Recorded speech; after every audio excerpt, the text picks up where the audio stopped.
Entonces, bueno, nos gustaría compartir con ustedes uno de los cuentos que aparece en esta antología para ver el tratamiento del argumento, ¿no? Sí, yo creo que debemos comenzar por las 3 preguntas básicas que llevaría el taller práctico de hoy, ¿no? ¿Las preguntas? Sí. Ah, bueno. Ah, mira, está ahí. ¿Qué define que un relato sea o no policial? Es una. Ajá. ¿Es necesario un cadáver?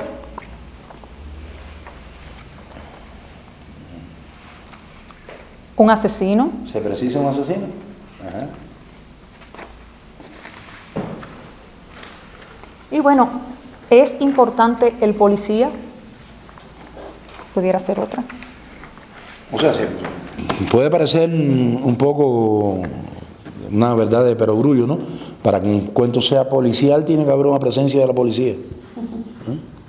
¿Sí o no?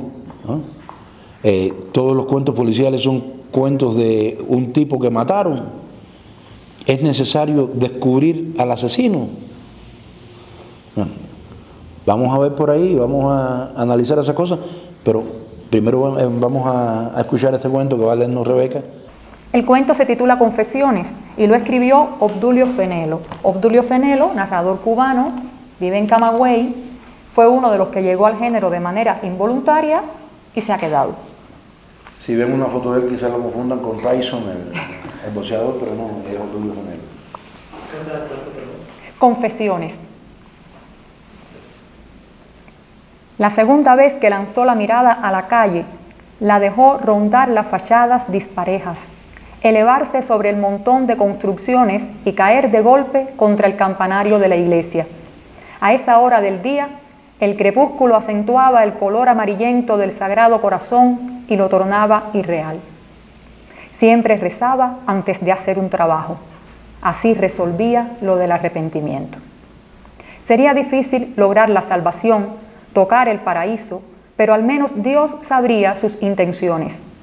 9 Padre Nuestro y un Ave María recitados casi poéticamente frente a la cruz y luego la confesión. No subía la vista, le aterraba la mirada final de Cristo, la fuerza redentora.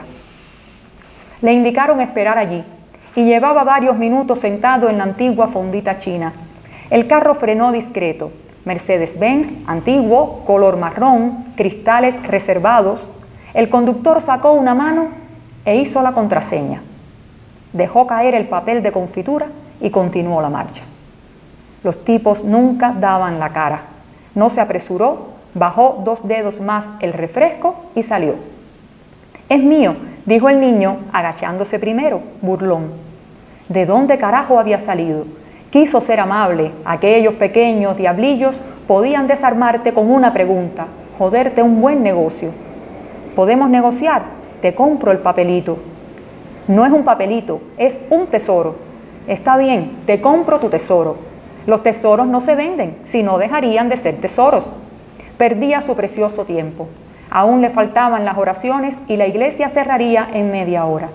Tuvo el impulso de sacar la pistola y despacharlo, porque ya no veía a un adorable bebé, sino a un monstruico que se le reía en la cara. No disparaba a menores. En su historial contaban ancianos, hombres, mujeres, putas hermosas, enfermos, tullidos, maricones, jamás niños. Había perdido algunos clientes debido a aquel precepto inviolable. Algún día, si llegaba vivo a los 60, se mudaría a otra ciudad, fundaría una familia y tendría a su pequeño salvaje. 1 peso y te compras 20 como ese. 5 y me compro 100. El niño continuaba enseñando la sonrisa maligna. Metió la mano en el bolsillo. El billete más pequeño era de 10. Me vas a estafar, cabroncito. El niño tomó el dinero, soltó el papel y escapó corriendo. Retornó a la mesa, lo abrió y se quedó mirando muy fijo. Nunca conocía a sus víctimas. Dios le evitaba esa prueba. Y ahora de repente el nombre y el lugar le resultaban angustiosamente próximos y hasta el rostro se le quiso construir en la memoria. No pudo terminar el refresco, estaba caliente. De no ser un día laborable, hubiera preferido pedir aguardiente, salchichas chinas. No bebía antes de hacer un trabajo y de las salchichas solo quedaba el recuerdo. Enfrentaba a la víctima cojonudo, contrario a otros matones que se emborrachaban para darse valor y no recordar ni arrepentirse. No necesitaba el alcohol ni la droga. Su deuda espiritual quedaba saldada y al día siguiente, hombre nuevo. Guardó el escrito. Mala suerte, dijo. Era una prueba, estaba seguro. Él se debía a su profesión, a su destino. La única sangre no derramada sería la de los ángeles niños, aunque fueran pequeños bandidos como el reciente. Los demás quedaban condenados. Pidió otra cola, bebió varios sorbos, exigió la cuenta. Se paró en la acera y volvió a subir la vista hasta tocar la punta del campanario. No quiso seguir pensando en la cara conocida. Acostumbraba a cambiar de iglesia. Todos los párrocos terminaban confidentes de la policía. Quería liberarse. Confesaba el crimen no cometido aún y el cura de turno, aunque fingiera parsimonia, se sobresaltaba con la noticia y las palabras olorosas ya a muerte.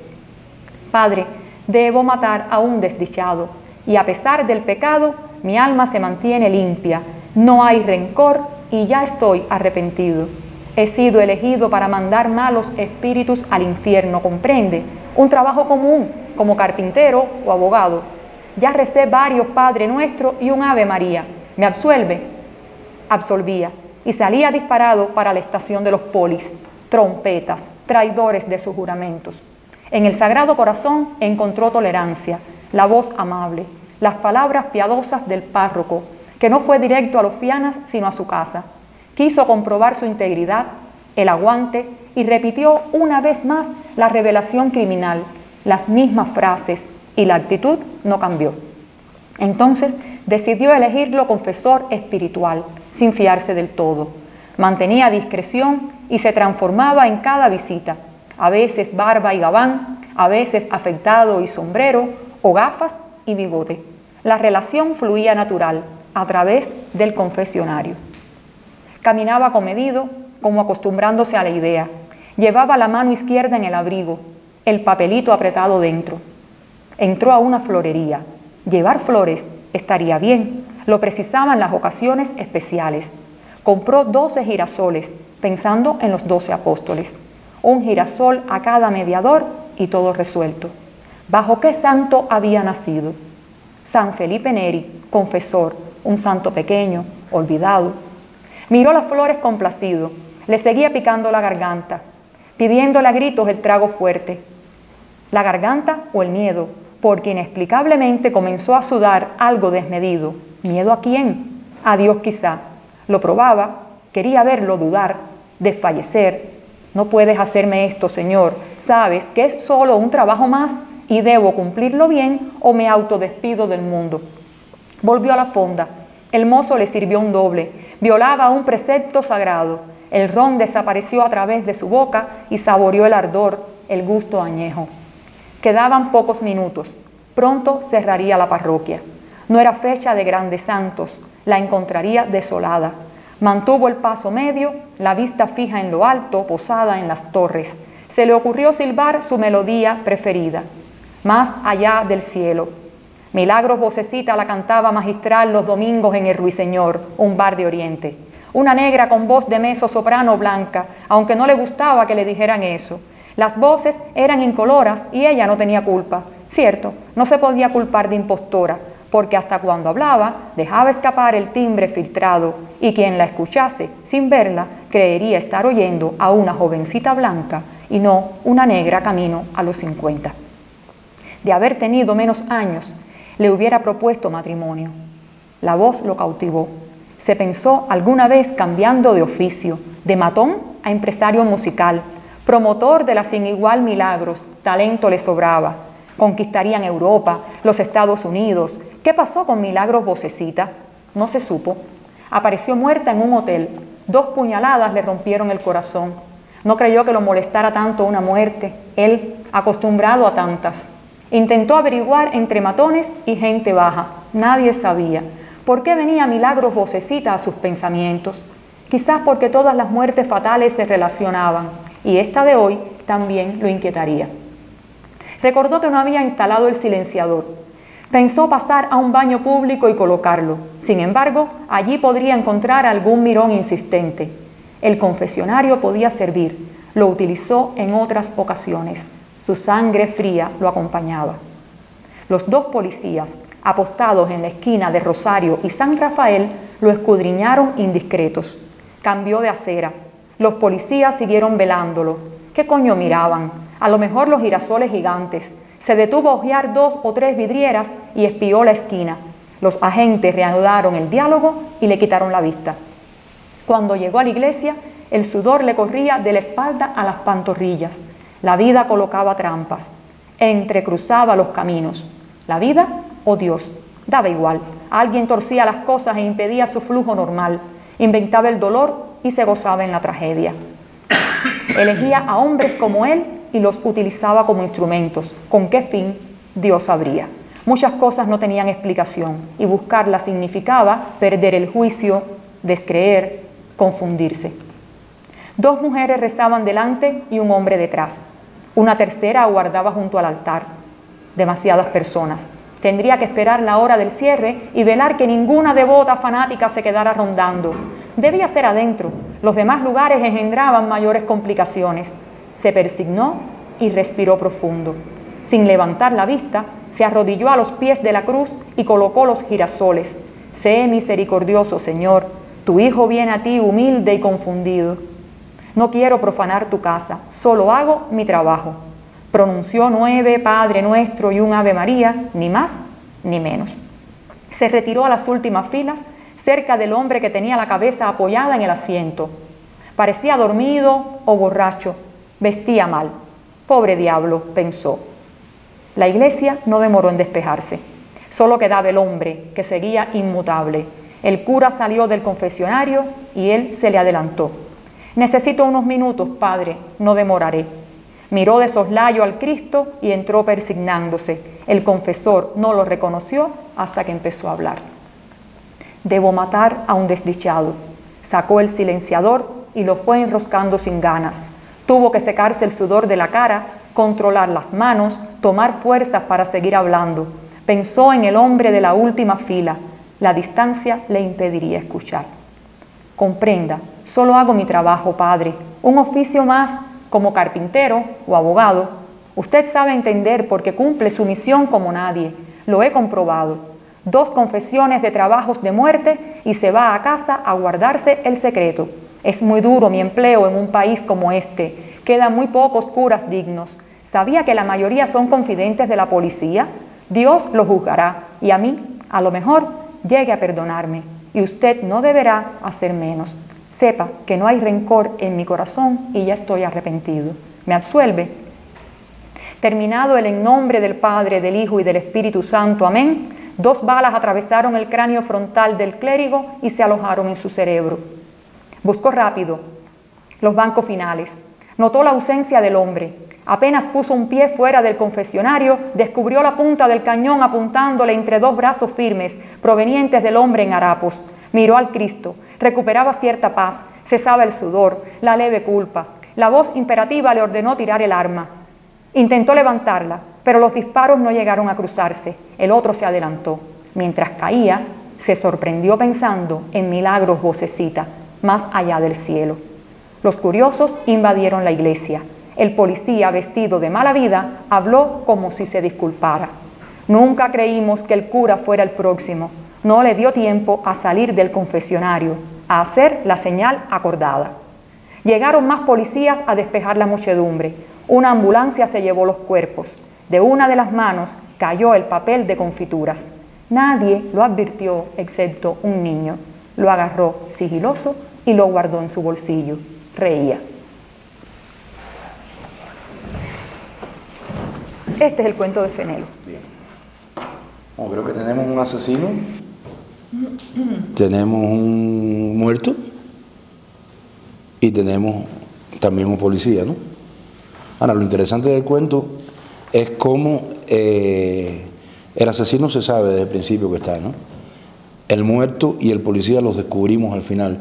Y esto es una cosa interesante también, o sea, no voy a decir que es novedosa, ¿no? Pero también nos muestra las diferentes maneras que puede tener, que pueden existir a la hora de pensarse o de plantearse un argumento policial, ¿no? Ya no estamos en aquel policial rudimentario donde un tipo mata al otro tipo muy inteligente se puede investigar quién es el que lo mató y al final lo descubre, ¿no? Y lógicamente cuando se enteran quién era el asesino, era el que menos la gente sospechaba, ¿no? Bueno, para darte una sorpresa, ¿no? Este cuento policial contemporáneo, que digo, puede ocurrir en cualquiera de nuestros países, escribirse en cualquiera de nuestros países, ya tiene otro tipo de elaboración argumental que es mucho más compleja que esas cosas, ¿no? Claro, sí. Vamos a ver entonces, y en aras de que después puedan ustedes desarrollar el propio argumento, ¿no? para el cuento que vamos a escribir durante el taller, el orden dramático de esta historia. ¿Cómo van a sucederse acá en este cuento las acciones? Recordemos, por ejemplo, este fragmento. La segunda vez que lanzó la mirada a la calle, la dejó rondar las fachadas disparejas, elevarse sobre el montón de construcciones y caer de golpe contra el campanario de la iglesia. Siempre rezaba antes de hacer un trabajo. Así resolvía lo del arrepentimiento. Así comienza este cuento. ¿Qué sucedió? Que nos han presentado a un hombre que parece ser, ¿qué? Un asesino. Puedes pensar que lo es, todavía no tienes todos los eventos porque te va construyendo al asesino a medida que va. Que es un sicario, que es un asesino en serie. Que saben que va a hacer algo incorrecto porque se va a repetir. Exacto. Sabes que algo va a pasar, ¿no? con este hombre. El carro frenó discreto. El conductor sacó una mano e hizo la contraseña. Dejó caer el papel de confitura y continuó la marcha. Los tipos nunca daban la cara. Ya se nos va perfilando un poco más, ¿no? En este caso, le han dado la contraseña. ¿Para qué? Ya se nos va pareciendo más a un asesino a sueldo.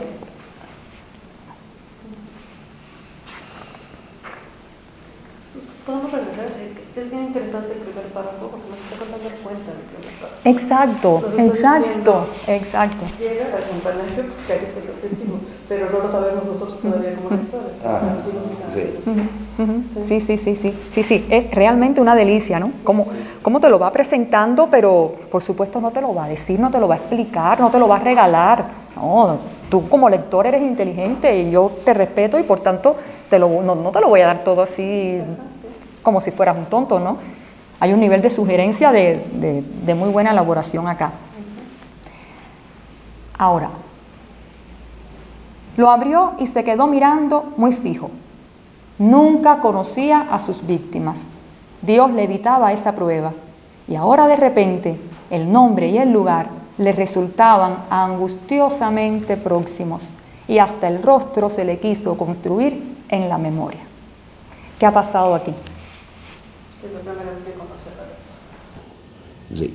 Ya va anunciando esto, y esto es un ardid que me parece muy interesante en este narrador, porque él va dándote una serie de pistas que te pueden de pronto pensar que te está construyendo un cuento de final inesperado, de final sorpresivo, y no lo es. El cuento no lo es porque si así lo fuera, entonces hubiera terminado con los 2 disparos que se incrustan en la frente del cura.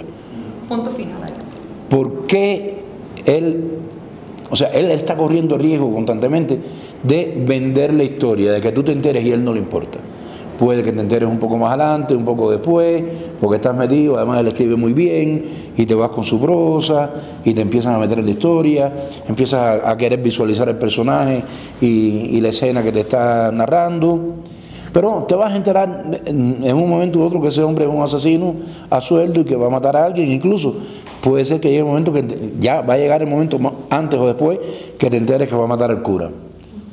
Pero es que él se ha guardado otra vuelta de tuerca para solucionar este riesgo del final, de vender el final inesperado, y es que hay otro final, y es que si nadie sospecha, es que ese hombre de harapos es el policía, y lo que sí nadie sospecha, que se cura que él, aunque mata, lo está viendo en esa categoría tan alta como el que nunca ha ido a chivatear en la policía, sí ya estaba de acuerdo con la policía.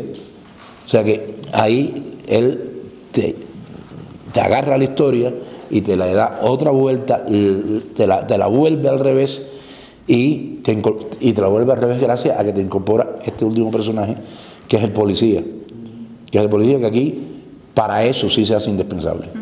Es un policía que no es el policía clásico, ¿no? Un policía, no sé, de la policía secreta, que está ahí camuflado, vestido de harapo, pero es el policía.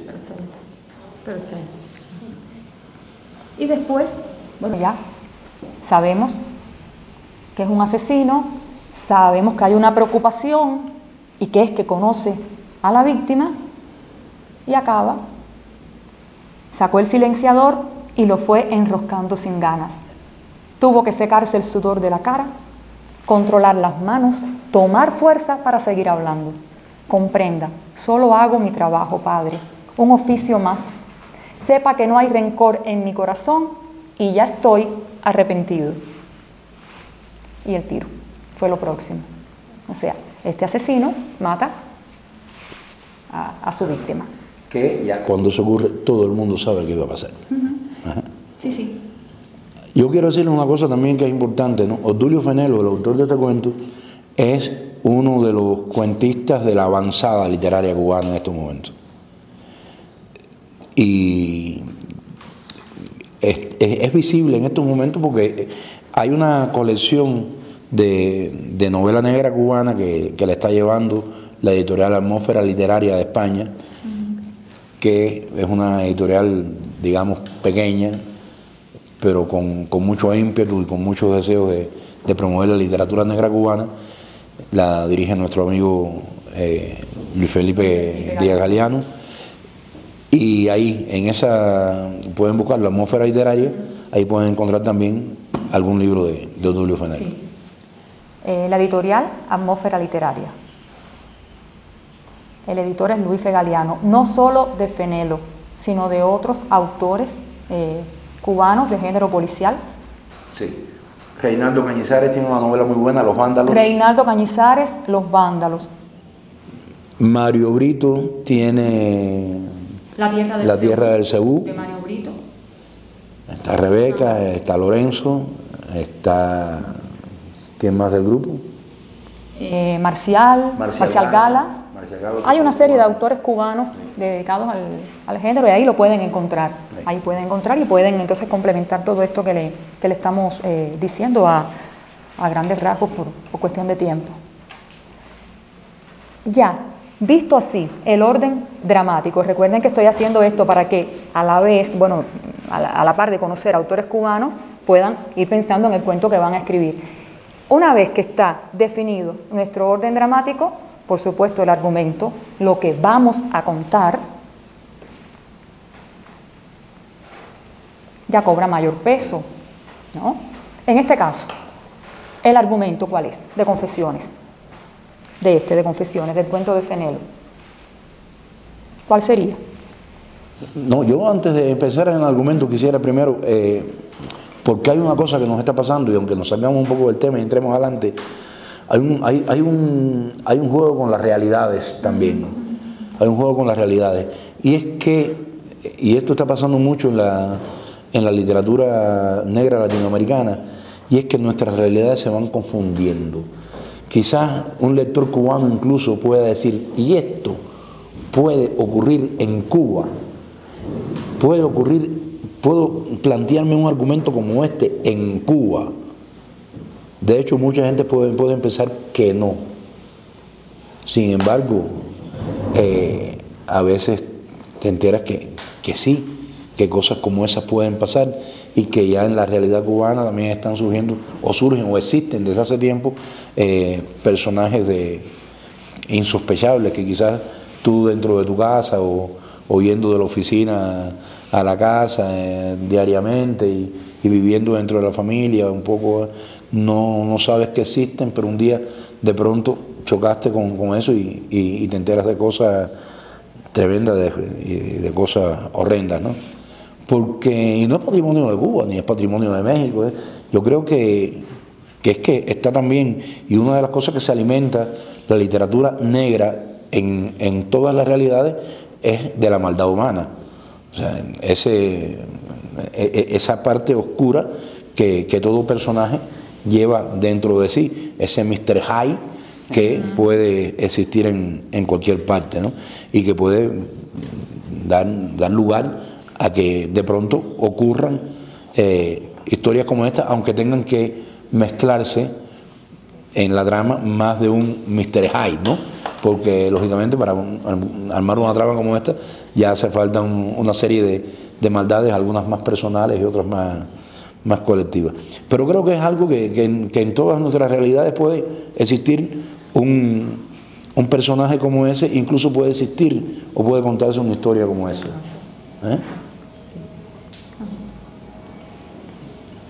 Y tiene que ver también entonces con la definición que hacemos de nuestro personaje. Cuando yo leía el cuento, todos levantaron la vista en la parte en que él dice, uy, niños no, hay algo que define a este personaje. ¿Qué será? Conserva cierta ética, ¿no? Sí, exacto. A pesar de su trabajo oscuro. Él tiene su código ético, pero además también tiene su código de valores, porque él hasta cierto punto valora a este cura que al final le tiene que matar, él lo valora como un tipo distinto, no es igual que los otros curas que nada más que termina de decirle el secreto de confesión y va corriendo a decírselo a la policía. Este hombre ha tenido una actitud que él la considera digna, honesta, y la valora, ¿no? Y la valora, creo que eso. Y estas cosas, ya cuando entremos en los personajes también, pero ven cómo ¿qué es lo que pasaba en la literatura cubana policial anterior? Y volvemos a eso. Ahí está una muestra. Este personaje tiene matices. Este es un sicario, un asesino en serie, ¿eh? Pero ese personaje tiene una serie de cosas que te hacen pensar en el ser humano que está habitando el asesino, ¿no? El asesino dentro de mí, de Jim Thompson. Yo creo que aquí sería todo lo contrario, ¿no? Si en el asesino dentro de mí es aquel tipo correcto que dentro lleva el malvado, este es el tipo que nos están vendiendo como el malo desde el inicio, es el asesino, pero que lleva un ser humano dentro también. Eso sería... Sufre de arrepentimientos. Y además de la ética, tiene toda una justificación de por qué está bien lo que está haciendo. Cuando le dice, es simplemente mi trabajo igual que el de usted. Yo no estoy haciendo mal, o sea, está totalmente convencido de que lo que está haciendo... Y luego tú quedas convencido de que en realidad ese tipo puede haber quitado del medio a 4 o 5 hijos de puta de la sociedad. ¿Sí? Y lo interesante también es que no se sabe por qué mata al padre.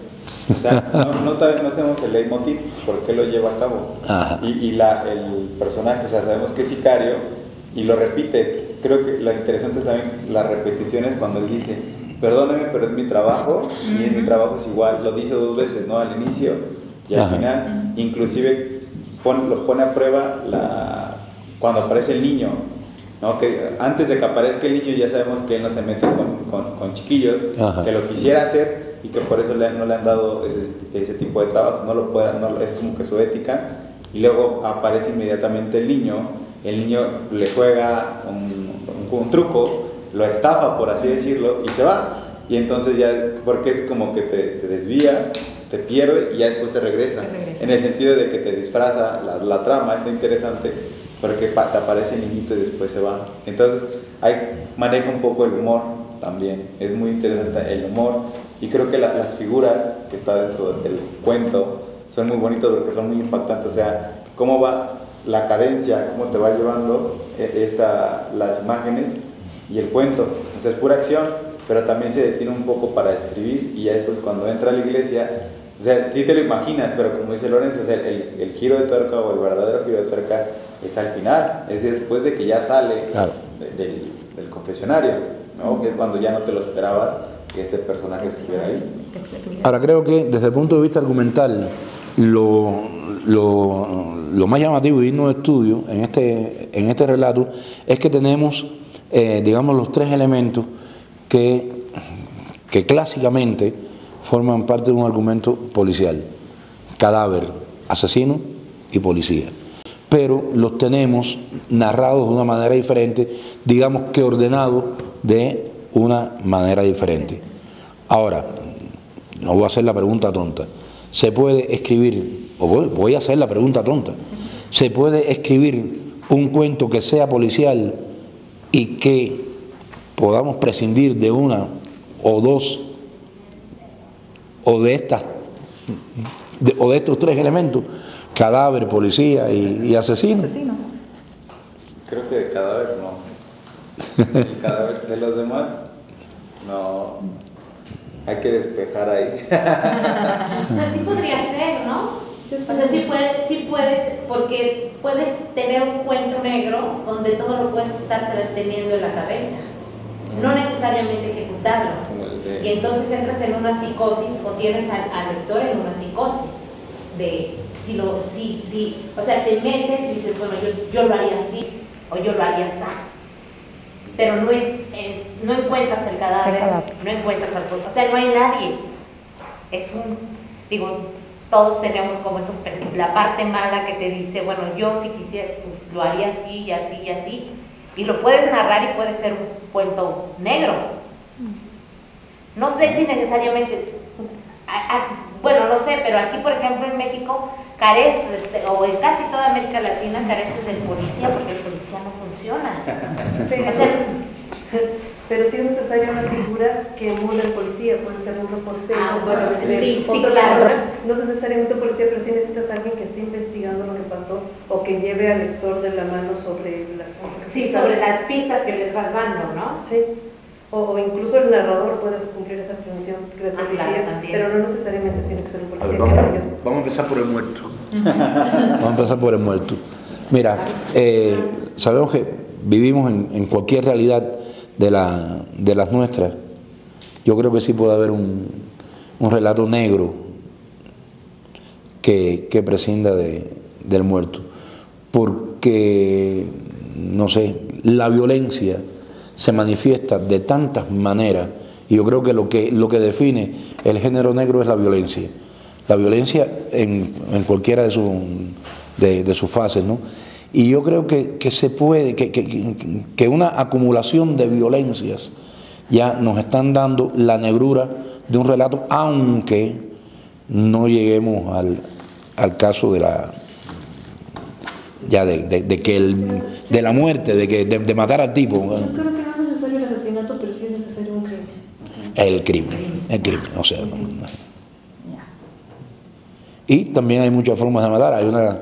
Acordémonos de esa novela, que no es exactamente una novela negra, pero en 1984 la violencia está ejercida de una manera sutil, que es la de que niegues lo que eres, niegues tu identidad. A esos personajes de 1984, al final nadie los quiere matar, nadie los quiere eliminar, lo que quieren es lograr que ellos renuncien a lo que son. Y eso es una forma, quizás la forma más cruel de la violencia, ¿no? Y hay tantas maneras, ¿no? Yo creo que lo que define en estos momentos, y es que la literatura actual es todo, es pastiche, es cosa de toda esa acumulación de historias y de experiencias que uno va viendo desde la propia literatura, desde la propia realidad, ¿no? Y cuando te pones delante de lo que puedes o quieres contar, hay tantas cosas que tú dices, un muerto es un niño chiquito, un muerto es un niño de teta al lado de lo que estoy viendo aquí, ¿no? Y esto es súper negro lo que estoy viendo, ¿no? Y no hay un muerto, ¿no? Yo sé de lo que podemos, yo puedo prescindir de un cadáver, ¿no? Lo que sí hay cosas que no faltan. El delito, como eje de la narración, lo asfixiante de la atmósfera, ¿no? La atmósfera. La atmósfera, ajá, en este caso una atmósfera asfixiante, y el drama de ese personaje vinculado al crimen en un lugar cada vez más violento, más negro, más oscuro. Pero tú has dicho la palabra clave de lo que sí no puede prescindir un cuento negro, un cuento criminal, es de la atmósfera criminal. La atmósfera. Todo lo va a determinar la atmósfera. Si no tiene la atmósfera criminal y le pones otra cosa, puede ser una novela rosa. Claro. Ahora, con amor, eso es lo que lo, eso es Esa lo que lo va a atmósfera definir. asfixiante que lo define. De policía ya quedamos que se puede prescindir, aunque no hay nada mejor que un policía corrupto para hacer una buena historia negra, ¿no? Y de esos nos sobran por ahí también, ¿no? A mí me encantan, ¿no? Ya, y eso lo vamos a ver cuando veamos los personajes y el héroe. Ya ese policía justiciero cada día se nos va quedando más lejos, ¿no?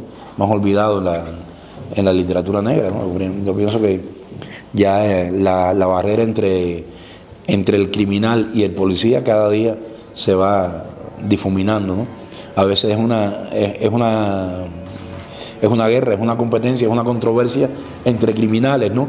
Enfrentar al delincuente y al policía resulta una competencia entre criminales, ¿no? Porque los dos de cierta manera son... Y creo que también es una cosa que desgraciadamente, ¿no? Para las sociedades, pero para bien de la literatura negra la enriquece, ¿no?